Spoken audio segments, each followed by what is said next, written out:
Retirement ಆದಮೇಲೆ ನಂತರ ಇನ್ನೂ ಬ್ಯುಸಿಯಾಗಿದ್ದೀನಿ. ಯಾಕೆಂದರೆ ಆವಾಗ ಬರೀ ಒಂದೇ ಒಂದು ಸರ್ಕಾರಿ ನೌಕರಿ ಬಿಟ್ಟು ಬೇರೆ ಯಾವುದಕ್ಕೆ ಈಗ ಹಲವಾರು ಕಾರ್ಯಕ್ರಮಗಳಲ್ಲಿ ನಾನು ಭಾಗವಹಿಸ್ತಾ ಇರೋದ್ರಿಂದ ಸೊ ಕ್ವೈಟ್ ಬ್ಯುಸಿ. KSRTC ನೌಕರರ ಸಂಘದ ಅಧ್ಯಕ್ಷನಾಗಿದ್ದೀನಿ. ಮತ್ತು ಖಾಸಗಿ ಭದ್ರತಾ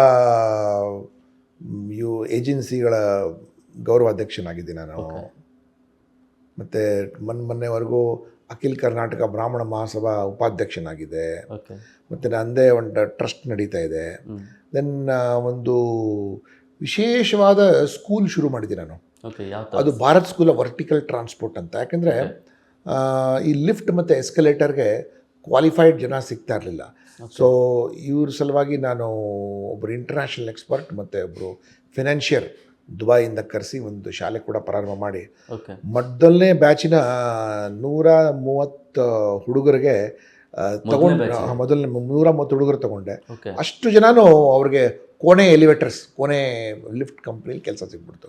ಸೊ ಈಗ 2ನೇ ಬ್ಯಾಚ್ ನಡೀತಾ ಇದೆ. ಈಗ VTU ಇಂದ ನಮಗೆ ಮಾನ್ಯತೆ ಸಿಕ್ಕಿದೆ. ಸೊ ಅದನ್ನೇ ನಾವು ಈಗ ಡಿಗ್ರಿ ಮತ್ತು ಡಿಪ್ಲೊಮಾ ಮತ್ತು ಸರ್ಟಿಫಿಕೇಟ್ ಕೋರ್ಸ್ ITI ಕೋರ್ಸ್ ಮಾಡಬೇಕು ಅಂತ ಪ್ರಯತ್ನದಲ್ಲಿದ್ದೀವಿ ನಾವು ಈಗ.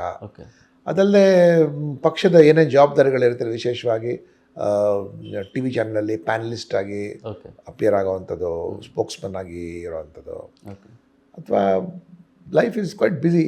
ಮತ್ತು ನಮ್ಮ ಕೋಕೋನಟ್ ಫಾರ್ಮ್ ಒಳಗೆ ಇದು ಕೋಕೋ ಪೀಟ್ ಒಂದು ಫ್ಯಾಕ್ಟ್ರಿ ಶುರು ಮಾಡಬೇಕು ಅಂತಿದ್ದೀನಿ.